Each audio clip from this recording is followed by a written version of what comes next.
Hi, Jason Roostaeian here again, and I have Dr. Michael Lee here, and he's a recent graduate, a couple, 3 years out now, I think, and he started at a group practice, and now deciding to make the jump into solo practice, and I thought it'd be great to have him share some of his thoughts about going through that process. Mike? Thank you, Jason. Yes, so I finished UT Southwestern where I did my ENT residency, and then I did a plastic surgery residency. And I joined a very successful private practice, group practice back in my home state of Louisiana. I've been very successful, very happy, but I'm now relocating to Dallas and starting up my own practice. So I've gotten to see sort of the best of both worlds so far, but there are challenges with both. Okay. So I think it would be really helpful going through kind of what the pros and cons of each one is when you compare group practice to starting out your own solo practice. So, as Jacob said earlier, when you join a group practice, everything's already set up. So, it's really easy to focus on surgery and patient care, and you don't have to worry about your lease, you don't have to worry about the marketing, all that stuff's sort of done for you. You got boards to worry about? Yeah, because you're preparing for your board, so you can relax and focus on all of that, and that's huge, especially for somebody just coming out of residency and just starting. And now that I'm going through, so that's the biggest pro, and also just bouncing ideas and your results off of the other people in that practice. You can really gain a lot of information because your education doesn't stop at the end of residency, it continues. So there's a lot of invaluable contributions that happen during that process.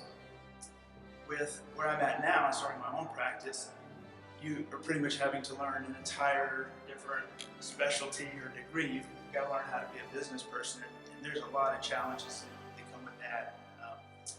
So what's step one? What's the first thing you had to do? Where do you start?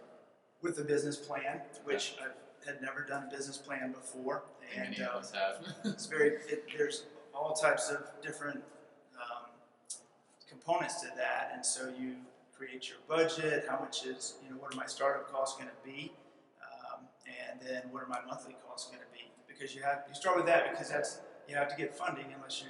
Yeah, and I think a lot of people throw out a general number.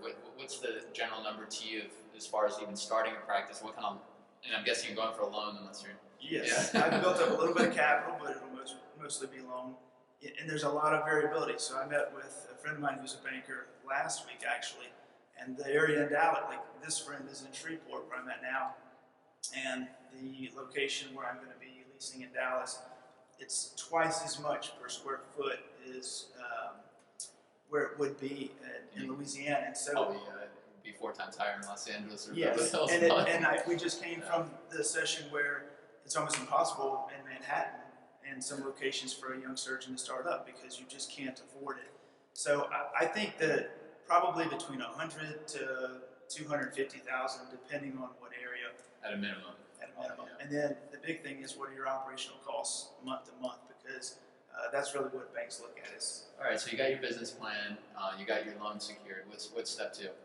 You need to hire, and so far my path is to make sure you hire the right people. And I'm trying to start off with low overhead, find somebody that you can trust to run your office and that you're going to work well with. I think that's a huge stress reliever once you find that. Yeah, one thing, we had a panel about this yesterday, but one thing that really came up a lot is getting your credentialing for hospitals. It's a process, at least I can tell you in Los Angeles, it takes from 6 months to a year, so you got to start early.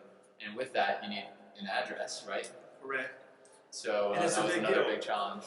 Where's your office going to be? Yeah, and you remember Dr. Kirchen's little diagram where everything is depends on the thing before. Yes. So you need your physical address so that you can get privileges at hospitals and get on insurance plans. But yet you don't want to sign a 5-10-year lease without having secured the funds to know that you're going to be able to pay for it. And you can't get the funds until you do the business plan.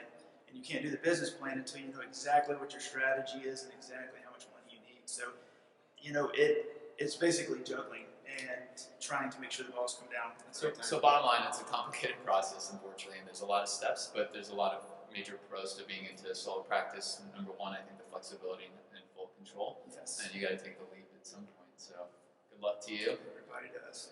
All right, thanks so much. Thank you.